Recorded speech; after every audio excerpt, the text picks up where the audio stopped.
오늘의 말씀 욥기 32장 1절부터 10절 말씀. 하나님 아버지, 금요일 아침 이 시간에도 주님의 은혜를 삼함으로 주님 앞에 나갑니다.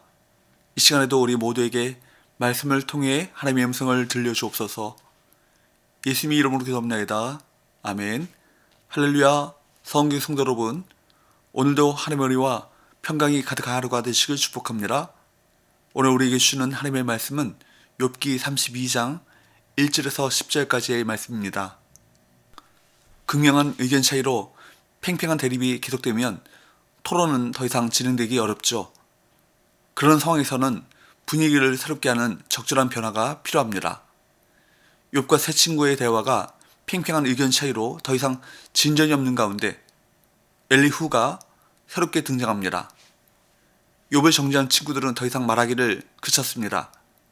1절 욥이 자신을 의인으로 여김으로 그 세 사람이 말을 그치니, 이제까지의 모든 변론이 아무런 성과가 없어 더 이상 할 말이 없어진 것입니다. 그들은 욥의 죄가 재앙을 가져왔음을 증명하려 했고, 욥은 하나님께서 무지한 자신을 불의하게 다루셨다고 주장했습니다.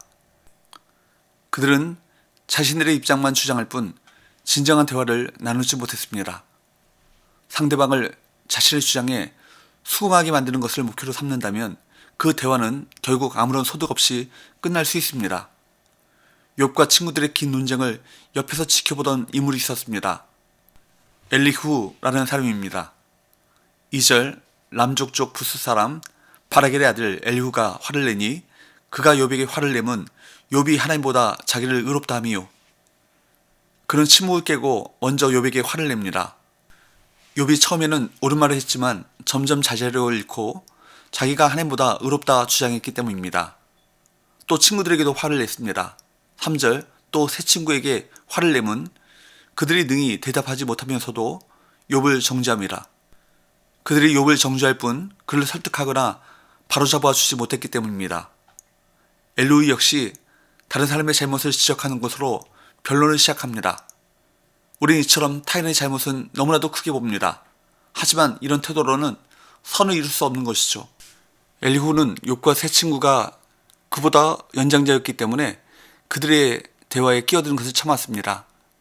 4절 엘리후는 그들의 나이가 자기보다 여러 해 위임으로 욥에게 말하기를 참고 있다가 그가 연장자를 존경하는 태도를 가졌음을 알 수 있습니다. 그러나 세 사람이 더 이상 욥에게 아무 말도 하지 못하는 모습을 보이자 참았던 화를 터뜨립니다. 5절 세 사람의 입에 대답이 없음을 보고 화를 내니라. 그들이 많은 말을 늘어놓았지만 결국 욥을 굴복시키지 못했기에 화를 낸 것입니다. 엘리후 역시 세 친구와 생각이 크게 다르지 않은 것을 알 수 있습니다. 결국 그들이 변론하는 목적은 잘못된 생각과 태도를 보이고 있는 욥을 굴복시키는 것이었습니다. 이제까지 자신의 연사 때문에 참고 있었던 엘리후는 연륜과 경험이 지혜를 보장하는 것이 아니라 사람의 속에 있는 영, 곧 전능자의 숨결이 깨달음과 지혜를 준다고 선언합니다. 8절 그러나 사람의 속에는 영이 있고 전능자의 숨결이 사람에게 깨달음을 주시나니 그는 지혜가 하나님께로부터 온다는 사실을 말씀합니다. 즉 사람의 속에 있는 하나님의 영, 전능자의 숨결이 깨달음과 지혜를 줌을 말씀하고 있습니다.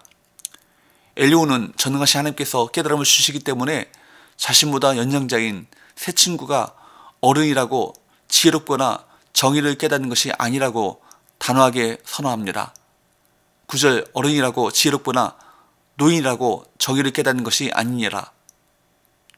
그러면서 하나님이 주신 지혜와 명철이 자신에게 있다고 암시하고 있습니다. 그러니 이제는 자신의 말을 들으라고 촉구합니다.